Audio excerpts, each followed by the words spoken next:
तो सभी भाइयों एवं बहनों को नमस्कार। स्वागत है आपका आपके अपने चैनल सक्सेस जंक्शन एक कदम सफलता की ओर में। मेरा नाम है अतुल शुक्ला और हम लेकर के आ गए हैं आपके लिए एमपीएसआई 2026 मध्य प्रदेश जेल प्रहरी, फॉरेस्ट गार्ड एवं अन्य सभी भर्ती परीक्षाओं की दृष्टि से अति महत्वपूर्ण वीडियो है। भूगोल यानी कि ज्योग्राफी के 200 प्रश्न आपके लिए हम लेकर के आ गए हैं। जैसा कि आप जानते हैं आपके एमपीएसआई प्री के सिलेबस में ज्योग्राफी अलग से दी गई है, जिसमें इंडियन ज्योग्राफी और वर्ल्ड ज्योग्राफी दोनों दी गई, तो दोनों को हम कंप्लीट करवा देंगे। फिलहाल इंडियन ज्योग्राफी के जो मेन टॉपिक हैं, लगभग 5 से 6 टॉपिक के 200 प्रश्न आपके लिए हम लेकर के आ गए हैं, जो अभी तक एपटेक के द्वारा पूछे गए हैं या विभिन्न परीक्षाओं में अन्य जो है राज्यों में भी जो पूछे गए हैं मोस्ट इंपोर्टेंट प्रश्न आपके लिए हम लेकर के आ गए हैं। चलिए वीडियो को लाइक कर दीजिए, चैनल को सब्सक्राइब कर दीजिए, जिससे आगे आने वाली सारी मैराथन्स टाइम टू टाइम आपके पास पहुंच सके। इससे पहले हम नागरिक शास्त्र की 2 मैराथन करा चुके हैं, कंप्यूटर की लगभग 3 मैराथन यानी कि लगभग 450 प्रश्न कंप्यूटर के करा चुके हैं, इंग्लिश की 2 क्लास करा चुके हैं और MP GK MP current affair करा चुके हैं और Indian GK Indian current affair करा चुके हैं। ठीक है, तो ये सब कुछ आपको चैनल के अंदर प्लेलिस्ट बनी हुई है एमपीएसआई क्लासेस, उसमें जाकर के आप देख सकते हैं। चलिए शुरुआत करते हैं और आइए देखते हैं भूगोल यानी कि ज्योग्राफी का पहला टॉपिक है। सबसे पहले सामान्य परिचय देख लेते हैं, क्योंकि यहाँ से प्रश्न आपके एग्जाम में देखने को मिलते हैं। तो जनरल इंट्रोडक्शन कौन कौन से प्रश्न बन सकते हैं, आइए वो देख लें। पहला, भूगोल का जनक किसे माना जाता है, अभी पूछा गया है, तो भूगोल का जनक हिकेटियस को माना जाता है। ठीक है, अगला है ज्योग्राफी शब्द का प्रयोग किसने किया था, तो इरेस्टोस्थनीज के द्वारा सबसे पहले ज्योग्राफी शब्द का प्रयोग किया गया था। भारत का क्षेत्रफल कुल कितना है, ये आपको नंबर ध्यान रखना है, 3287,263 वर्ग किलोमीटर, इतना आपको ध्यान रखना है। जो नए आंकड़े हैं उसके हिसाब से 3287,263 वर्ग किलोमीटर है। चलिए आगे बढ़ लेते हैं। अगला प्रश्न बताने से पहले आप लोगों को बता दें, जिस तरह से एमपी पुलिस और एमपी आबकारी के एग्जाम में अपने नोट्स से सीधे सीधे प्रश्न देखने को मिले थे, उसी तरह से एमपीएसआई के एग्जाम में भी अपने इन सुपर नोट्स से कंप्लीट नोट्स जो है, इनसे आपको पूरा जो है लगभग 90% आपको क्वेश्चंस हमारे नोट्स से देखने को मिलेंगे। ठीक है, ये सभी 10 सब्जेक्ट के कंप्लीट नोट्स आपको मात्र 199 रुपये में उपलब्ध कराए जा रहे हैं, जिसमें आपको हिंदी, अंग्रेजी, इतिहास, नागरिक शास्त्र, विश्लेषणात्मक क्षमता, कंप्यूटर, इन सब के कंप्लीट नोट्स मिलेंगे। साथ ही साथ में जो भी मैराथन अब तक हमने करा रखी हैं, वो सभी मैराथन यानी कि कंप्यूटर के 450 प्रश्नों की पीडीएफ, नागरिक शास्त्र के लगभग आपके 300 प्रश्न करा रखे हैं उसकी पीडीएफ, वो सब कुछ आपको इसी नोट्स के साथ में प्रोवाइड कराई जाएगी, जिससे कि आपकी बेहतरीन तैयारी हो सके। ठीक है, इसके अलावा मध्य प्रदेश क्षेत्र रक्षक, जेल प्रहरी और जेल अधीक्षक की भर्ती आने वाली है। 1400 पदों पर यह भर्ती है, मार्च में इसका एग्जाम है। इसके भी नोट्स आपको मात्र 189 रुपये में उपलब्ध कराए जाएंगे। अब ये प्राप्त कैसे करेंगे, छोटी सी प्रक्रिया है। ये क्यूआर कोड आपको दिखाई दे रहा है, इसका स्क्रीनशॉट खींच लीजिए।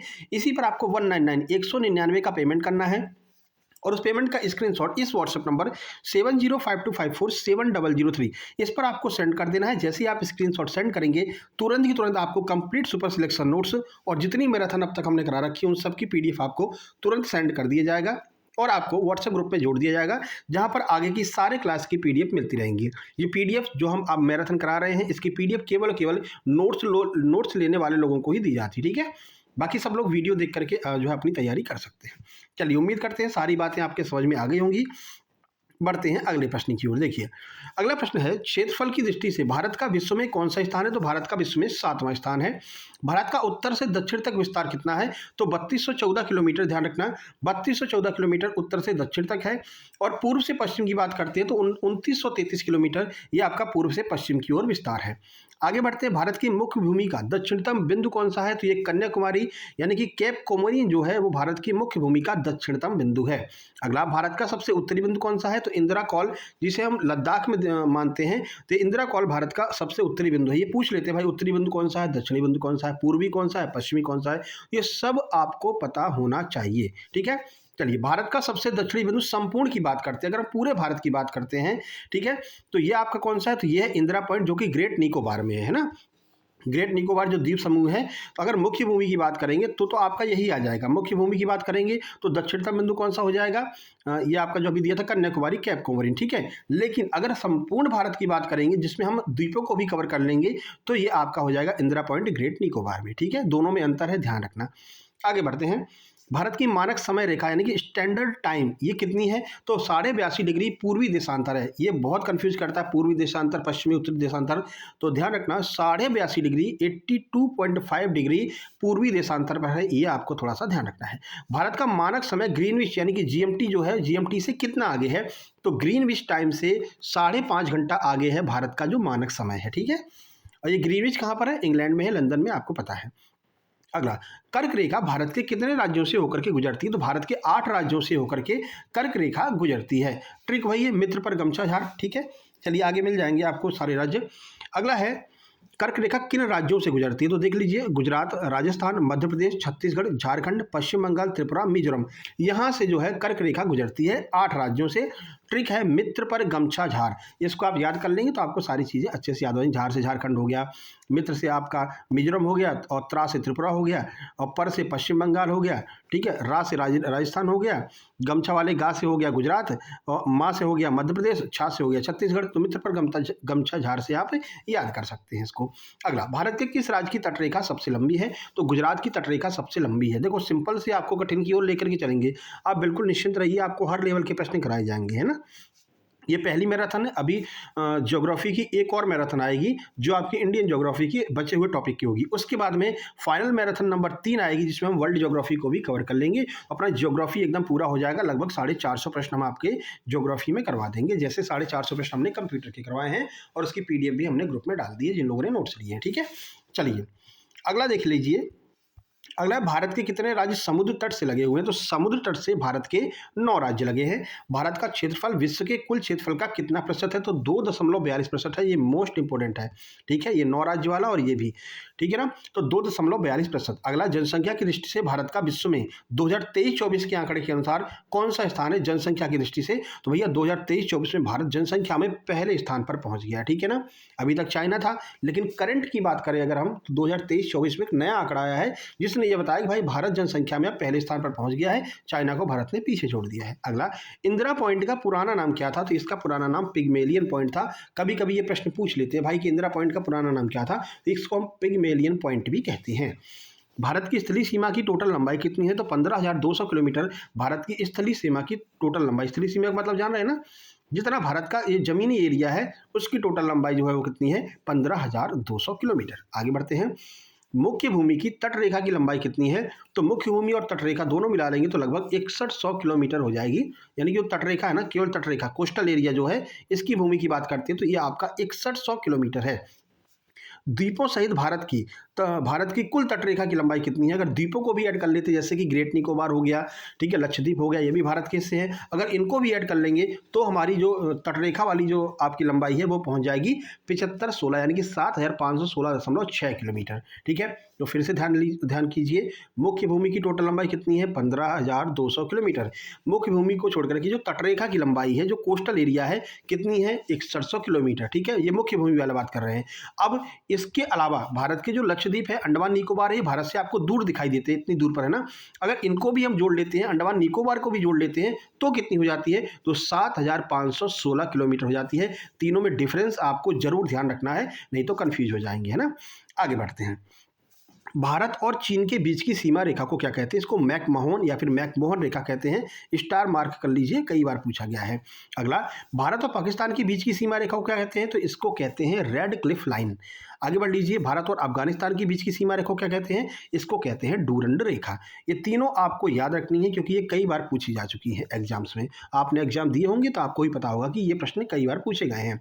अगला, भारतीय मानक समय रेखा किस शहर से होकर के गुजरती है? तो जो भारत की जो मानक समय रेखा है वो प्रयागराज के नैनी से होकर के गुजरती है। वहीं से भारत का 82.5 डिग्री एग्जैक्ट वहां पर आता है, तो प्रयागराज नैनी।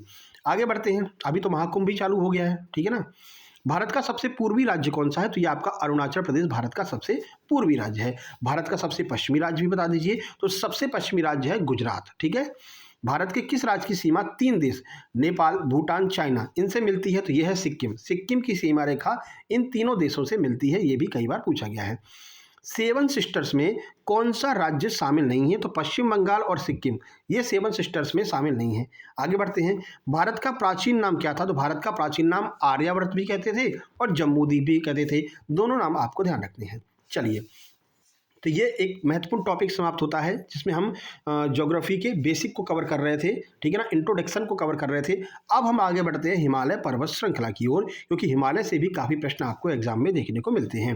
देखो, आपको हमने कई बार बताया कि हिमालय को नेपाल में किस नाम से जानते हैं। चलिए कमेंट बॉक्स में कमेंट करके बताइए किस किस को याद है कि हिमालय को नेपाल में किस नाम से जानते हैं।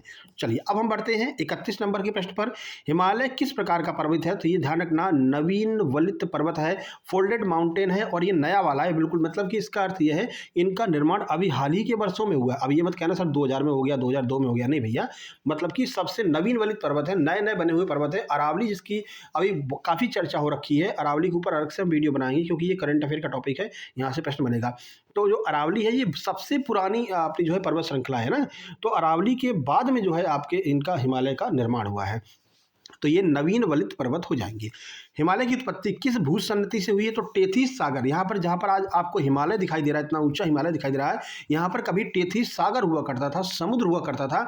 और जब प्लेटों में, पृथ्वी की प्लेटों में जब सिकुड़न हुई है, तब यहाँ से ये मलबा इकट्ठा होकर के आज जो है हिमालय की तरह इकट्ठा हो गया है, ठीक है। पहले यहाँ पर टेथिस सागर हुआ करता था। हिमालय की सबसे ऊंची चोटी कौन सी है? तो इसको हम कहते हैं हिमाद्री या फिर महान हिमालय कहते हैं। ये हिमालय की सबसे ऊंची चोटी हो जाएगी। ऊंची श्रेणी की बात की जा रही है, चोटी तो माउंट एवरेस्ट है, लेकिन श्रेणी की बात करें तो ये आपका हिमाद्री या फिर महान हिमालय हो जाएगा। अगला, विश्व की सबसे ऊंची चोटी माउंट एवरेस्ट, ये कहाँ पर स्थित है? तो ये नेपाल में स्थित है। और ये लो आपको आंसर भी मिल गया, जो भी हमने आपसे पूछा था कमेंट बॉक्स में कमेंट करने के लिए। माउंट एवरेस्ट को नेपाल में किस नाम से जाना जाता है? तो इसको सागर माथा के नाम से जाना जाता है। अभी हमने आबकारी का एग्जाम एनालिसिस करवाया था, एमपी पुलिस का भी एग्जाम एनालिसिस कराया था। ये प्रश्न दोनों एग्जाम में पूछा गया था, इसलिए हमने आपसे कमेंट बॉक्स में कमेंट करने को कहा। तो अगर अभी तक नहीं कमेंट किया तो अब कमेंट कर दीजिए, क्योंकि एक बार अगर किसी चीज़ को आप कमेंट कर देते हैं तो आपके दिमाग में छप जाती है ना, कि आपको हमेशा याद रहेगा कि भाई नेपाल में माउंट एवरेस्ट को सागर माथा के नाम से जाना जाता है। चलिए कमेंट बॉक्स में कमेंट कीजिए। आगे, भारत की सबसे ऊंची चोटी कौन सी है? अगर भारत की बात करते हैं तो केटू गॉडविन ऑस्टिन जो है वो भारत की सबसे ऊंची चोटी है। हिमालय की दूसरी सबसे ऊंची चोटी कंचनजंगा, ये कहाँ पर है? देखो, भारत की ये पहली हो जाएगी, ठीक है। हिमालय की दूसरी है जो कि सिक्किम में स्थित है। आगे बढ़ते हैं। अगला देखिए, हिमालय का पाद प्रवेश यानी कि फुट हिल रीजन क्या कहलाता है? तो इसको हम शिवालिक कहते हैं, यानी कि जो नीचे वाला एरिया होता है जिसको हम पैर मानते हैं, तो ये शिवालिक वाला एरिया होता है। आगे बढ़ते हैं। लघु हिमालय श्रेणी किसके मध्य में स्थित है? तो शिवालिक और महान, इन दोनों के बीच में जो श्रेणी स्थित है इसको हम लघु हिमालय कहते हैं। अगला, कुल्लू घाटी किन पर्वत श्रेणियों के बीच में है? तो धौलाधार और पीर पंजाल, इन दोनों के बीच में कुल्लू घाटी है। आगे, नंदा देवी चोटी किस राज्य में है? तो ये उत्तराखंड में है, मोस्ट इंपोर्टेंट है, ये भी कई बार पूछी गई है। तो नंदा देवी जो चोटी है ये कहाँ पर है? उत्तराखंड में। बद्रीनाथ ये कहाँ पर स्थित है? तो ये कुमाऊं हिमालय में, कुमाऊं हिमालय में बद्रीनाथ स्थित है, जहाँ पर लोग दर्शन करने के लिए जाते हैं। अगला, हिमालय में हिमरेखा स्नो लाइन कहाँ पर होती है? तो 4500 से 6000 मीटर के बीच में जो लाइन होती है उसको हम क्या कहते हैं? स्नो लाइन कहते हैं, यानी कि हिमरेखा कहते हैं। यहाँ पर आपको बर्फ की मोटी चादर देखने को मिलती है। काराकोरम पर्वत श्रेणी का पुराना नाम क्या है? तो इसका पुराना नाम कृष्णागिरी है, ये भी ध्यान रखना है। भारत की सबसे प्राचीनतम पर्वत श्रेणी कौन सी है? तो वही आ गया ना, अरावली। अरावली भारत की सबसे प्राचीनतम पर्वत श्रेणी है, ये ध्यान रखना है। अभी अरावली चर्चा में रही है, आपको पता ही है ना। आगे बढ़ते हैं। तो ये पूछा जा सकता है सबसे पुरानी पर्वत श्रेणी कौन सी है? तो ये अरावली है। कश्मीर घाटी किन के बीच में स्थित है? तो पीर पंजाल और महान हिमालय दोनों के बीच में कश्मीर घाटी है। देखो, ये पूछ लेते हैं, ये कठिन प्रश्नों में आते हैं ना, इतना नहीं दिमाग में रहता भाई कश्मीर घाटी कहाँ पर होगी, पीर पंजाल में, महान हिमालय में, कुमाऊं हिमालय में। तो ये आपको ध्यान रखना है, 2-3 बार पढ़ लेंगे अच्छे से तो याद आ जाएगा। और जो लोग नोट्स लेंगे उनको ये इसकी PDF भी मिल जाएगी, तो आप लोग अच्छे से रिवीजन भी कर लेना, है ना। तो पीर पंजाल और महान हिमालय दोनों के बीच में आपको कश्मीर घाटी देखने को मिलेगी। अगला, पटकाई की पहाड़ियाँ भारत को किससे अलग करती हैं? तो भारत को म्यांमार से अलग करने का काम कौन करता है? पटकाई की पहाड़ियाँ करती हैं, पटकाई बूम करती हैं। अगला, नंगा पर्वत किस राज्य या फिर जो है यूटी में है? तो नंगा पर्वत जो है वो कहाँ पर है? लद्दाख में है, POK वाले एरिया में। हालांकि हम इसको POK में मानते ही नहीं भाई, पूरा का पूरा जो कश्मीर है वो अपना है, सीधी बात। अगला, काली और तीस्ता नदियों के बीच में कौन सा हिमालय का भाग है? तो काली और तीस्ता नदियों के बीच में नेपाल हिमालय बहुत ज़्यादा महत्वपूर्ण है, ये तो बहुत ज़्यादा महत्वपूर्ण है, ठीक है ना, कि नेपाल हिमालय किस नदियों के बीच में पड़ता है? तो काली और तीस्ता दोनों नदियों के बीच में नेपाल हिमालय पड़ता है। तीस्ता और दिहांग नदियों के बीच में कौन सा हिमालय है? तो यहाँ पर असम हिमालय है, ठीक है, ध्यान रखना। काली और तीस्ता के बीच में नेपाल हिमालय, तीस्ता और दिहांग के बीच में असम हिमालय, ये सारी चीज़ें आपसे पूछी जाती हैं। अगला, सतलज और काली नदी के बीच में कौन सा हिमालय स्थित है? तो ये है कुमाऊं हिमालय, सतलज और काली नदी के बीच में। अगला, सिंधु और सतलज के बीच में कौन सा हिमालय है? तो यहाँ पर है पंजाब हिमालय। ठीक है, तो ये जो डिफरेंस है, जो चीज़ें अलग करती हैं, नदियों के बीच में स्थित हैं, वो आपको याद करना पड़ेगा, क्योंकि यहाँ से प्रश्न पूछते हैं तो फिर आप कन्फ्यूज हो जाते हैं, याद ही नहीं आता कि क्या था। ठीक है ना, तो ये आपको थोड़ा सा ध्यान रखना है। चलिए आगे बढ़ते हैं, अगला देखिए, आगे बढ़ते हैं। तो सिंधु और सतलज के बीच में कौन सा हिमालय है? तो सिंधु और सतलज के बीच में पंजाब हिमालय है। आगे बढ़िए, हिमालय की सबसे पूर्वी चोटी कौन सी है? तो नामचा बारवा जो है वो हिमालय की सबसे पूर्वी चोटी है। अगला, अराकान योमा पर्वत ये कहाँ पर स्थित है? ये भी बहुत महत्वपूर्ण है। अराकान योमा कहाँ पर है? ये म्यांमार में स्थित है। फूलों की घाटी कहाँ पर है? ये भी बहुत पूछा जाता है। तो फूलों की घाटी कहाँ पर है? ये उत्तराखंड में है। ये राष्ट्रीय उद्यान भी है ना। वैष्णो देवी और अमरनाथ की गुफा किस हिमालय के अंतर्गत आती हैं? तो कश्मीर हिमालय के अंतर्गत आती है वैष्णो देवी और अमरनाथ की गुफा। आगे बढ़ते हैं, शिवालिक हिमालय का निर्माण किस काल में हुआ है? सेनोजोइक काल में शिवालिक हिमालय का निर्माण हुआ है। पीर पंजाल श्रेणी किस राज्य या फिर यूटी में है? तो ये जम्मू कश्मीर में है पीर पंजाल श्रेणी। आगे बढ़िए, हिमालय की कुल ऊंचाई लगभग कितनी है? तो लगभग 2400 से 2500 किलोमीटर की लंबाई है। ठीक है ना, ये आपकी किसकी 24 से 25 किलोमीटर है ना, ये जीरो हटा दो। ठीक है, तो इतने किलोमीटर तक की जो है लंबाई आपको देखने को मिलती है हिमालय की कुल। अच्छा, लंबाई पूछ रहा है ना भैया, लंबाई बिल्कुल सही, 2400 से 2500 किलोमीटर लंबाई की बात कर रहे हैं, ऊंचाई नहीं, लंबाई की बात कर रहे हैं। तो ये लंबाई जो है ये आपकी 2400 से 2500 किलोमीटर तक की एरिया में हिमालय आपका फैला हुआ है। आगे बढ़ते, क्योंकि भारत में भी है, ठीक है, पाकिस्तान में भी है, नेपाल में भी है। अगला, माउंट एवरेस्ट की नई घोषित ऊंचाई कितनी है? तो माउंट एवरेस्ट जो आपके हिमालय की सबसे ऊंची चोटी है, नई घोषित की बात करते हैं तो 8848.46 मीटर। ध्यान रखना, 8848.86 मीटर वर्तमान में नई ऊंचाई घोषित की गई है माउंट एवरेस्ट की। करंट में यही इसकी ऊंचाई मानी जाती है। अगला, भारत के द्वीप की बात कर लेते हैं। यहाँ पर आपका हिमालय समाप्त होता है, हिमालय से एक दो प्रश्न आपके एग्जाम में टकरा जाते हैं ना। चलिए, उसमें वो सबसे ज़्यादा महत्वपूर्ण कौन सी है, सबसे ज़्यादा कठिन भी है कि कौन से नदी के बीच में कौन सा हिमालय पड़ता है, ये थोड़ा सा आप एक बार और देख लेना। चलिए, अब भारत के द्वीप की बात कर लेते हैं। टॉपिक नंबर 3 है, तो अंडमान निकोबार द्वीप समूह ये कहाँ पर स्थित है? तो बंगाल की खाड़ी में स्थित है अंडमान निकोबार द्वीप समूह। खाड़ी का मतलब जानते हैं? चलिए बताइए, खाड़ी का मतलब जानते हैं? खाड़ी का मतलब है कि ऐसा स्थान जो तीन तरफ से किससे घिरा हुआ है, जल से घिरा हुआ होता है, उसको हम खाड़ी कहते हैं। ठीक है, जैसे कि ये वाला देख लीजिए, ये वाला जो एरिया होता है ये जल से घिरा हुआ है। ठीक है ना, यहाँ पर आपको बांग्लादेश भी मिल जाएगा, तो इसको हम क्या कहते हैं? इसको हम खाड़ी कहते हैं। ठीक है, अब यहाँ पर देख लीजिए गुजरात है, तो इसको हम खंबात की खाड़ी कहते हैं या फिर अरब सागर कहते हैं। ठीक है ना, तो ये भी आपका तीन तरफ से, यहाँ पर आपको ईरान मिल जाएगा, पाकिस्तान मिल जाएगा, तो तीन तरफ से जल से घिरा हुआ भाग क्या कहलाता है? खाड़ी कहलाता है। चलिए, तो अंडमान निकोबार बंगाल की खाड़ी में, लक्षद्वीप कहाँ पर है? ये अरब सागर में है। और लक्षद्वीप कहाँ पर स्थित है? अरब सागर में। इसको सागर में क्यों कहते हैं? क्योंकि पूरा का पूरा द्वीप है, यहाँ पर कोई भी ऐसा स्थान नहीं जो तीन तरफ से घिरा हुआ, पूरे द्वीप के चारों तरफ आपको जल देखने को मिल जाएगा, इसलिए हम कहते हैं कि ये भैया सागर में है। अब देखो, ये जो प्रश्न आपके पूछे जाते हैं, अंडमान को निकोबार से कौन सा चैनल अलग करता है? तो 10 डिग्री चैनल, ये बहुत महत्वपूर्ण है, 10 डिग्री चैनल अंडमान को निकोबार से अलग करता है। अगला, लक्षद्वीप में कुल कितने द्वीप हैं? तो टोटल 36 द्वीप हैं लक्षद्वीप में, ध्यान रखिएगा, और ये भारत का हिस्सा है। लक्षद्वीप की राजधानी क्या है? कावाराती लक्षद्वीप की राजधानी है। बैरन द्वीप भारत का एकमात्र सक्रिय ज्वालामुखी कहाँ पर है? तो बैरन ज्वालामुखी अंडमान निकोबार द्वीप समूह में स्थित है, ये भी आपको ध्यान रखना है। चलिए, अगला, नारकोंडम द्वीप ये किस प्रकार का द्वीप है? तो नारकोंडम जो है ये सुषुप्त ज्वालामुखी द्वीप है। आगे बढ़ते हैं, दो ही अपने यहाँ ज्वालामुखी हैं, एक तो सक्रिय है और एक सुषुप्त है। सक्रिय वाला कहाँ पर है? अंडमान निकोबार में, बैरन है, और जो नारकोंडम है वो सुषुप्त ज्वालामुखी है। ये कहाँ पर है? तो ये एक माफ कीजिएगा, ठीक है, तो ये किस प्रकार का द्वीप है? ये आपका सुषुप्त ज्वालामुखी है, कौन सा? नारकोंडम। आगे बढ़ लेते हैं, अगला देखिए, भारत का सबसे बड़ा द्वीप समूह कौन सा है? तो भारत का सबसे बड़ा द्वीप समूह कौन सा है? अंडमान निकोबार। सेंटलीज कहाँ पर रहते हैं? अंडमान में ही रहते हैं। अंडमान निकोबार की सबसे ऊंची चोटी कौन सी है? तो ये है सैडल पीक, बहुत महत्वपूर्ण है। अंडमान निकोबार की सबसे ऊंची चोटी कौन सी है? Saddle peak. निकोबार द्वीप समूह की सबसे ऊंची चोटी कौन सी है? अगर केवल निकोबार की बात करते हैं तो माउंट थोलियर हो जाएगी, अंडमान निकोबार की बात करते हैं तो सैडल पीक हो जाएगी। सबसे ज़्यादा पूछा कौन सा जाता है? तो ये सैडल पीक वाला सबसे ज़्यादा पूछा जाता है। आगे, लक्षद्वीप के द्वीपों की उत्पत्ति हुई कैसे है? तो लक्षद्वीप का जो निर्माण हुआ है वो कोरल यानी कि प्रवाल के द्वारा हुआ है। ये प्रवाल क्या होता है? तो जो मछलियाँ मतलब मल का त्याग करती हैं समुद्र के अंदर, उनसे प्रवाल भित्तियों का निर्माण होता है। ठीक है, उसी प्रवाल से मिलकर के ये कौन सा द्वीप बना है? लक्षद्वीप बना है। अगला, व्हीलर द्वीप उड़ीसा का नया नाम क्या कर दिया गया है? तो इसको हम अब्दुल कलाम द्वीप आप कहते हैं। अगला, श्रीहरिकोटा द्वीप कहाँ पर स्थित है? तो ये पुलिकट झील के पास आंध्र प्रदेश में श्रीहरिकोटा द्वीप स्थित है। आगे बढ़ते हैं, पंबन द्वीप ये कहाँ पर है? तो पंबन द्वीप मन्नार की खाड़ी भारत और श्रीलंका के बीच में है। ठीक है, ध्यान रखना, मन्नार की खाड़ी भारत और श्रीलंका को डिवाइड करती है और पंबन द्वीप यहीं पर स्थित है भारत श्रीलंका के बीच में, मन्नार की खाड़ी में। रामेश्वरम किस द्वीप पर स्थित है? तो ये पंबन द्वीप पर स्थित है। जब लोग रामेश्वर घूमने जाते हैं तो ये पंबन द्वीप पर जाते हैं, मन्नार की खाड़ी में यह स्थित है। आगे बढ़ते हैं। न्यू मूर द्वीप ये कहाँ पर स्थित है? तो ये बंगाल की खाड़ी में है। भारत और बांग्लादेश की सीमा बनाता है कौन? न्यू मूर द्वीप। अगला, एलिफेंटा की गुफाएं किस द्वीप पर स्थित है? तो ये धारापुरी द्वीप मुंबई के पास स्थित है।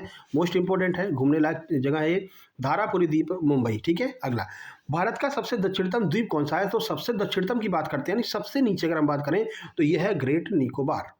आगे बढ़ते हैं। मिनिकॉय द्वीप को शेष लक्षद्वीप से कौन सा चैनल अलग करता है? तो 9 डिग्री चैनल जो होता है वो मिनिकॉय को लक्षद्वीप से अलग करता है। लक्षद्वीप का सबसे बड़ा द्वीप कौन सा है? तो यह एंड्रॉइड।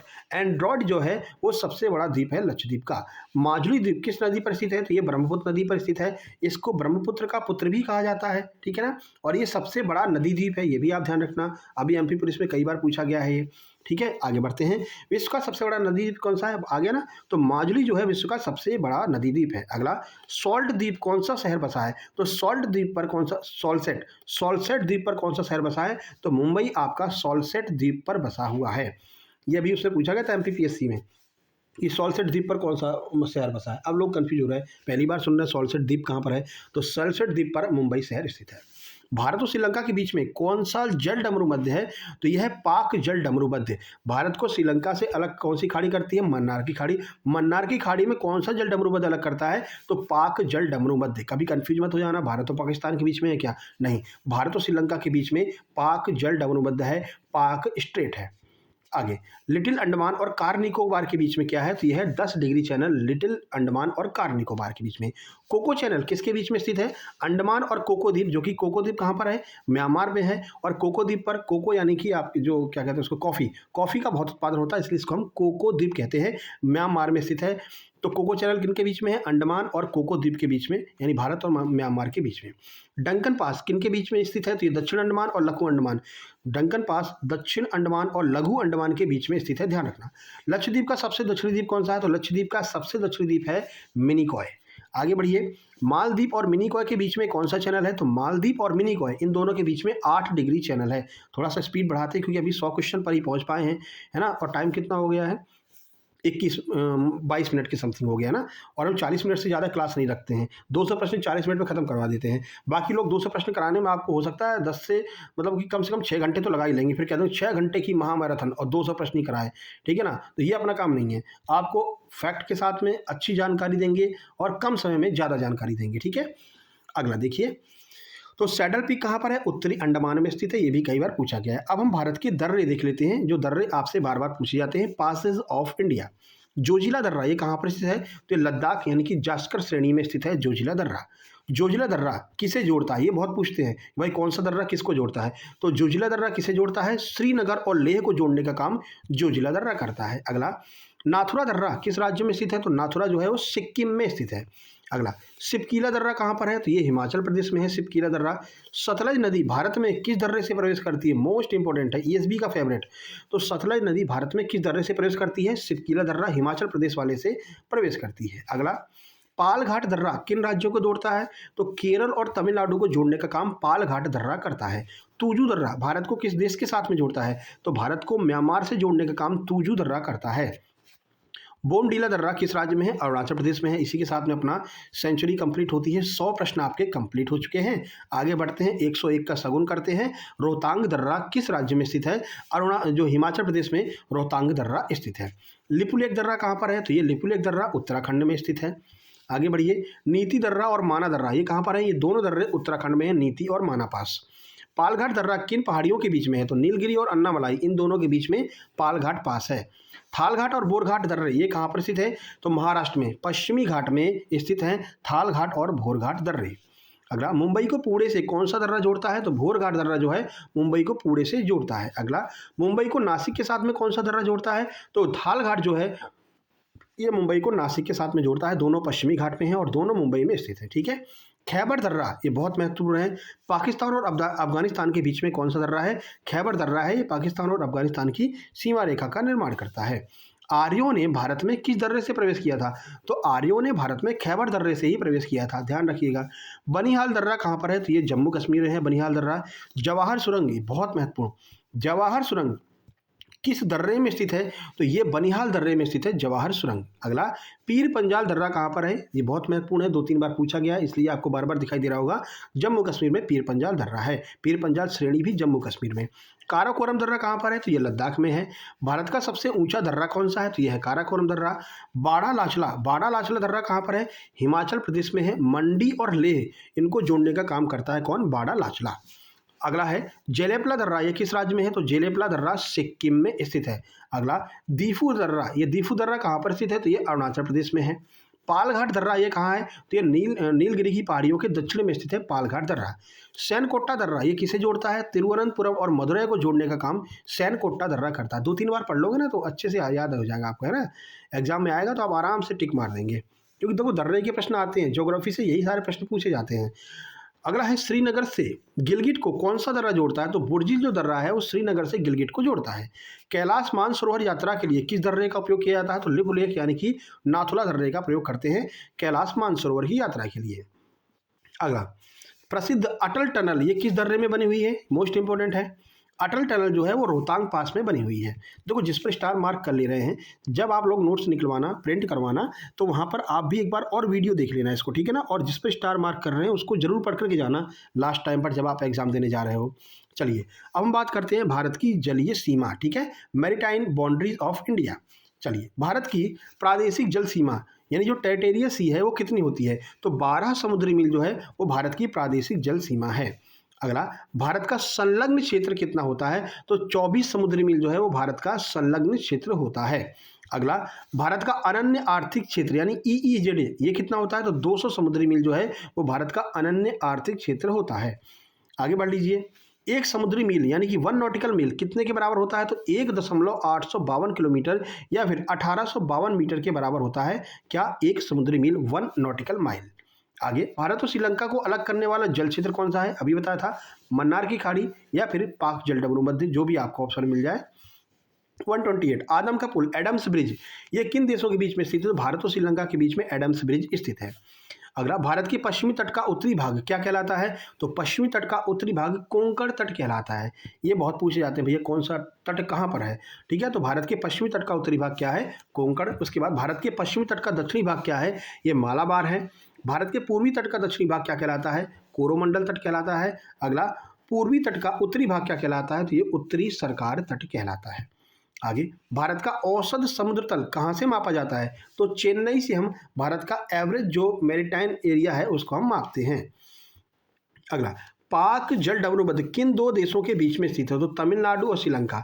अगर हम देखो देश की बात करें तो भारत श्रीलंका, अगर हम राज्य की बात करते हैं तो तमिलनाडु और श्रीलंका के बीच में, भारत के तमिलनाडु और श्रीलंका के बीच में कौन सा जलडमरू मध्य है? पाक जलडमरू मध्य, क्योंकि तमिलनाडु ही तो सबसे नीचे है भारत के, तो वहाँ से और श्रीलंका के बीच में पाक जलडमरू मध्य है। आगे बढ़िए, मन्नार की खाड़ी किस राज्य के पास में है? तो तमिलनाडु के पास में मन्नार की खाड़ी है, यहीं पर जो है पाक जलडमरू मध्य है। खंबात की खाड़ी किन के बीच में है?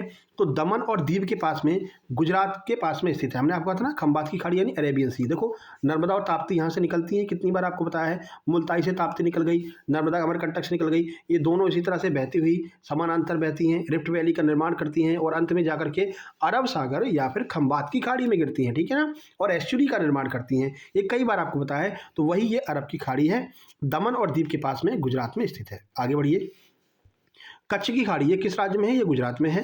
हिंद महासागर को दक्षिण में क्या कहा जाता है? तो दक्षिण वाले हिंद महासागर को रत्नाकर कहते हैं, ठीक है ना, इसका ये प्राचीन नाम है। आगे बढ़िए, कन्याकुमारी को और किस नाम से जानते हैं? तो कन्याकुमारी को हम कैप कोमोरिन कहते हैं।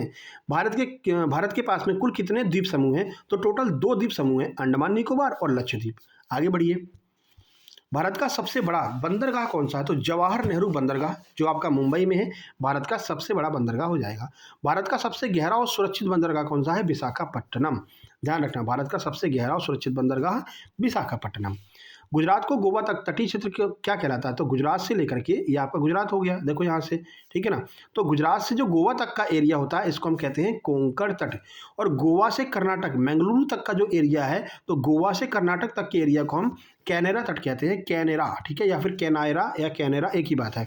इसको हम कहते हैं कैनेरा तट। आगे बढ़िए, मंगलुरु से कन्याकुमारी तक के तट को क्या कहते हैं? तो इसको हम कहते हैं मालाबार तट।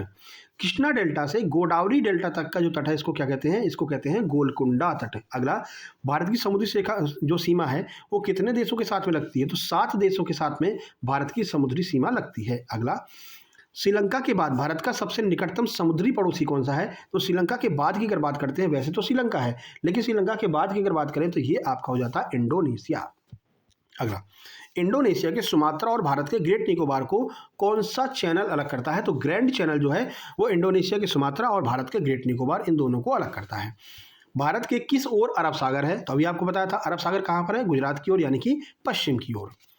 भारत के किस ओर बंगाल की खाड़ी है? तो पूर्व की ओर बंगाल की खाड़ी, इस साइड देख लीजिए, ये जैसे कि ये आपका भारत हो गया, तो यहाँ पर क्या होगा? यहाँ पर बंगाल की खाड़ी है, यहाँ पर बांग्लादेश है ना, तो पूर्व की ओर बंगाल की खाड़ी है। दक्षिण में भारत किस महासागर से घिरा हुआ है? तो दक्षिण में अपना हिंद महासागर है। तो भारत को 3 तरफ से महासागरों ने घेर रखा है, ठीक है। ये रही बंगाल की खाड़ी, ये रहा अरब सागर और ये रहा हिंद महासागर। आगे ऊपर जो अपना हिमालय है। चलिए अब हम बात कर लेते हैं कुछ मिसलेनियस, इन सभी टॉपिक्स को मिलाकर के जो मिसलेनियस हैं, यानी कि मिक्स्ड, अति महत्वपूर्ण प्रश्न। तो 50 प्रश्न आपको मिक्स मिलने वाले हैं, आइए देख लेते हैं। तो भारत की सबसे लंबी नदी कौन सी है? बहुत बार पूछा जाता है। गंगा भारत की सबसे लंबी नदी है। दक्षिण भारत की गंगा किसे कहते हैं? ये मोस्ट इंपोर्टेंट है, यानी बहुत ज़्यादा पूछे जाने वाले प्रश्न हैं मिसलेनियस में। तो कावेरी को दक्षिण भारत की गंगा कहते हैं। अगला, प्रायद्वीपीय भारत की सबसे बड़ी नदी कौन सी है? तो प्रायद्वीपीय भारत यानी कि ये नीचे वाला जो भारत होता है, इसकी सबसे बड़ी नदी कौन सी है? गोदावरी। आगे बढ़िए, शिव समुद्रम जलप्रपात किस नदी पर है? कावेरी पर है। मोस्ट इंपोर्टेंट है, 3-4 स्टार लगा लीजिए। शिव समुद्रम जलप्रपात कावेरी नदी पर। भारत का सबसे ऊंचा जलप्रपात यानी कि कुंचिकुल जो ऊंचा जलप्रपात है कहाँ पर है? ये कर्नाटक में है। धुआंधार जलप्रपात किस नदी पर है? ये तो बहुत पूछा जाता है, अभी आबकारी में पूछा गया था, पुलिस में तो 7-8 बार पूछ लिया। नर्मदा नदी पर भेड़ा घाट में जो आपका धुआंधार जलप्रपात स्थित है, जबलपुर में, ठीक है। आगे, भाखड़ा नांगल बांध ये किस नदी पर है? तो ये सतलज नदी पर है। टिहरी बांध किन नदियों के संगम पर है? तो भागीरथी और भिलांगना के संगम पर टिहरी डैम स्थित है। भारत की सबसे बड़ी मीठे पानी की झील कौन सी है भैया? तो यह है बुलर झील, जो कि जम्मू एंड कश्मीर में स्थित है। भारत की सबसे बड़ी खारे पानी की झील कौन सी है? तो यह है चिल्का झील, यानी उड़ीसा। अब देखो ये स्टैटिक जीके के भी प्रश्न हो जाते हैं, तो जब हमने आपको नोट्स दिया होगा ना, तो सबसे ऊपर जो नोट्स होगी उस पर लिखा होगा स्टैटिक जीके। उस स्टैटिक जीके में भी आपको ये सारी चीज़ें मिल जाएंगी अलग से, है ना। और बाकी ये नोट्स तो हम आपको दे ही देंगे, इसकी PDF जो लोग नोट्स लेंगे उनके लिए ये बता दें पहले ही। अगला, पूर्वोत्तर भारत की सबसे बड़ी मीठे पानी की झील कौन सी है? तो पूर्वोत्तर भारत की बात करते हैं तो यह है लोकटक झील, मणिपुर, ये नॉर्थ ईस्ट की। अगला, तैरता हुआ नेशनल पार्क कायबुल लैमजाओ ये कहाँ पर है? तो कैबुल लैमजाओ कहाँ पर है? लोकटक झील में स्थित है, ये भी ध्यान रखना है, मणिपुर में। अगला, लोनार झील किस राज्य में है? तो महाराष्ट्र में है, और ये उल्का पिंड से निर्मित झील है, ये भी कई बार पूछा गया है। सांभर झील किस राज्य में है? तो ध्यान रखना, सांभर झील राजस्थान में, कई बार कंफ्यूज हो जाते हैं। सांभर झील राजस्थान में है, लोनार झील महाराष्ट्र में है। उल्का पिंड से कौन सी बनी है? तो उल्का पिंड से महाराष्ट्र की लोनार झील बनी है। आगे, भारत में सबसे अधिक वर्षा कहाँ पर होती है? तो मौसिनराम जो कि मेघालय में है, सबसे अधिक वर्षा होती है। भारत का सबसे शुष्क स्थान कौन सा है? तो ये लेह है। आगे, काली मिट्टी को और किस नाम से जानते हैं? तो रेगुड़ मिट्टी के नाम से भी हम काली मिट्टी को जानते हैं, और ये गन्ना कपास के लिए महत्वपूर्ण होती है। कपास की खेती के लिए कौन सी मिट्टी सबसे उपयुक्त है? तो ये है काली मिट्टी। भारत के सर्वाधिक क्षेत्र पर कौन सी मिट्टी है? तो जलोढ़ मिट्टी, ठीक है, और बहुत उपजाऊ मिट्टी होती है। पुरानी जलोढ़ मिट्टी को क्या कहते हैं? ये बहुत पूछा जाता है, कन्फ्यूज भी होते हैं लोग। पुरानी जलोढ़ मिट्टी को हम बांगर कहते हैं, ठीक है। नई जलोढ़ मिट्टी को क्या कहते हैं? तो नई जलोढ़ मिट्टी को खादर कहते हैं, नदियों के द्वारा लेकर के आई जाती है। भारत का सबसे पुराना राष्ट्रीय उद्यान कौन सा है? तो यह है जिम कॉर्बेट राष्ट्रीय उद्यान, जिसे हेली नेशनल पार्क पहले कहते थे, अब इसको जिम कॉर्बेट कहते हैं। काजीरंगा राष्ट्रीय उद्यान किसके लिए प्रसिद्ध है? एक सींग वाले गैंडे के लिए काजीरंगा राष्ट्रीय उद्यान प्रसिद्ध है। भारत का सबसे बड़ा मरुस्थल कौन सा है? तो थार जो कि राजस्थान में है, भारत का सबसे बड़ा मरुस्थल है। प्रायद्वीपीय पठार की सबसे ऊंची चोटी कौन सी है? प्रायद्वीपीय पठार फिर से आपको बता रहे हैं, नीचे वाला जो एरिया होता है भारत का, प्रायद्वीपीय एरिया कहलाता है। अनाईमुडी प्रायद्वीपीय पठार की सबसे ऊंची चोटी है। नीलगिरी की सबसे ऊंची चोटी कौन सी है? तो नीलगिरी की सबसे ऊंची चोटी है दोदा बेट्टा, ये कई बार पूछी गई है। नीलगिरी की सबसे ऊंची चोटी दोदा बेट्टा। प्रायद्वीपीय भारत की सबसे ऊंची चोटी कौन सी है? अनाईमुड़ी। कंफ्यूज नहीं होना है आपको, ठीक है। आगे, छोटा नागपुर पठार की सबसे ऊंची चोटी कौन सी है? तो यह है पारसनाथ। भारत का रूर किसे कहते हैं? छोटा नागपुर पठार को भारत का रूर कहते हैं। क्यों कहते हैं भारत का रूर? क्योंकि बहुत ज़्यादा जीवाश्म यहाँ पर आपको मिलते हैं, बहुत सारे खनिज आपको मिलते हैं, तो इसलिए भारत का रूर कहते हैं। सतपुड़ा की सबसे ऊंची चोटी कौन सी है? धूपगढ़। इसी को सतपुड़ा की रानी भी कहा जाता है। पहले एग्जाम में एमपी पुलिस के पहले दिन पहला प्रश्न यही था कि सतपुड़ा की रानी किसको कहते हैं? तो धूपगढ़ को कहते हैं, या फिर पचमढ़ी को कहते हैं, ठीक है ना। पचमढ़ी में ही धूपगढ़ है, तो सतपुड़ा की रानी पचमढ़ी। अगला, गारो, खासी और जयंतिया पहाड़ियाँ कहाँ पर है? तो ये मेघालय में स्थित है। नर्मदा और ताप्ती पहाड़ियों नदियों के बीच में कौन सी श्रेणी है? तो सतपुड़ा श्रेणी। ये भी महत्वपूर्ण है, ये भी 2-3 बार पूछा गया है, हमने एग्जाम एनालिसिस में करवाया था इसको, है ना। तो ये पूछा गया था भाई कि बताइए नर्मदा और ताप्ती के बीच में कौन सी श्रेणी चलती है? तो ये है सतपुड़ा श्रेणी। आगे बढ़िए, विंध्याचल और सतपुड़ा के बीच में कौन सी नदी बहती है? तो ये बहती है नर्मदा नदी, भ्रंश घाटी बना करके बहती है, रिफ्ट वैली में बहने वाली नदी है।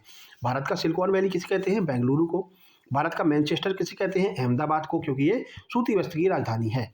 अगला, दक्षिण भारत का मैनचेस्टर किसे कहते हैं? कोयम्बटूर को। ध्यान रखना, ये बहुत कंफ्यूज करता है।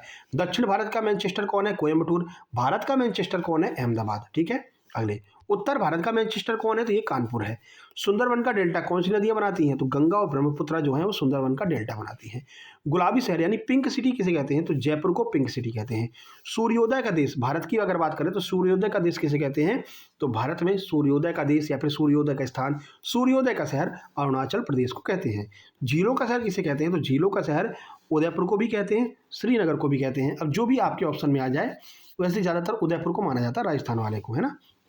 चलिए, 7 टापुओं का नगर किसे कहते हैं? तो मुंबई को 7 टापुओं का नगर कहते हैं। दक्षिण की गंगा या फिर बूढ़ी गंगा किसे कहते हैं? गोदावरी को। कन्फ्यूज मत होना, दक्षिण भारत की गंगा किसे कहते हैं? तो कावेरी को। दक्षिण की गंगा या फिर बूढ़ी गंगा किसे कहते हैं? तो गोदावरी को। अगला, बिहार का शोक किसे कहते हैं? तो कोसी नदी को बिहार का शोक कहते हैं। बंगाल का शोक किसे कहते हैं भैया? तो दामोदर नदी को बंगाल का शोक कहते हैं। दोनों शोक आपको ध्यान रखना है। ब्रह्मपुत्र नदी को तिब्बत में क्या कहा जाता है? तो तिब्बत में इसको सांगपो कहते हैं। अगला, ब्रह्मपुत्र नदी को बांग्लादेश में क्या कहते हैं? तो बांग्लादेश में जमुना कहते हैं। गंगा को बांग्लादेश में क्या कहते हैं? गंगा को बांग्लादेश में पद्मा कहते हैं, ठीक है। ये बहुत महत्वपूर्ण प्रश्न है, ये कई बार पूछे गए हैं। आगे, हीराकुंड बांध किस नदी पर स्थित है? तो महानदी पर। 200 प्रश्न आपके समाप्त होते हैं, 2-3 प्रश्न एक्स्ट्रा दे दे, क्या दिक्कत है ना। चलिए, 201 देख लीजिए। भारत की सबसे लंबी नहर कौन सी है? इंदिरा गांधी नहर भारत की सबसे लंबी नहर है, ठीक है। हीराकुंड कहाँ पर है? महानदी उड़ीसा में। अगला, शिवराय की पहाड़ियाँ कहाँ पर है? तो ये तमिलनाडु में स्थित है, शिवराय की पहाड़ियाँ। 202 प्रश्न हो गए आपके। बताइए, वीडियो को पहली बात तो लाइक कर दो, आपने लाइक नहीं किया इसलिए हमने बीच में बोला भी नहीं, हमने कहा लास्ट में बोल देंगे, है ना। अब ईमानदारी से वीडियो को लाइक कर दीजिए, शेयर कर दीजिए अपने दोस्तों तक, जहां तक आप पहुंचा सकते हैं। ये आपका फ़र्ज है, इतनी मेहनत आपके लिए कर रहे हैं, लगातार मैराथन्स लेकर के आ रहे हैं, एग्ज़ाम तक लेकर के आते रहेंगे, एग्ज़ाम एनालिसिस भी करवाएंगे, तो करना ही क्या है, आपको शेयर कर देना है अपने दोस्तों के साथ में। और पहली बार अगर आप चैनल पर आए हैं तो सब्सक्राइब कर लीजिए। ये हमारा व्हाट्सएप नंबर है, इस पर आप व्हाट्सएप करके जो है अपने नोट्स प्राप्त कर सकते हैं। अगर जो क्यूआर से पेमेंट नहीं कर पा रहे हैं, इसी पर व्हाट्सएप कर देना, सर फ़ोनपे नंबर दे दो, फ़ोनपे नंबर मिल जाएगा, वहाँ पर पेमेंट करके अपने नोट्स से प्राप्त कर लेंगे, ठीक है। 6 से 7 घंटा अगर आप डेली पढ़ते हैं तो मुश्किल से 7 दिनों में आपके ये नोट्स कंप्लीट हो जाएंगे। और एक बार अगर आपने नोट्स कंप्लीट कर लिए, मैराथन्स देख ली, आपकी बेहतरीन तैयारी हो जाएगी, कोई नहीं रोक सकता सिलेक्शन से आपको, है ना। तो सिलेक्शन पाने के लिए जल्दी से ये नोट्स से प्राप्त कर लीजिए और वीडियो को लाइक कर दीजिए। मिलते हैं नेक्स्ट वीडियो में। अगली वीडियो कोशिश करेंगे कि मैथ की विश्लेषणात्मक क्षमता जो है, जहाँ पर आपको अर्थमेटिक सबसे ज़्यादा पूछा जाएगा, उसको कवर करने का प्रयास करेंगे, ठीक है। साइंस भी है, अभी साइंस भी कवर करना है। चलिए, तब तक के लिए नमस्कार, धन्यवाद।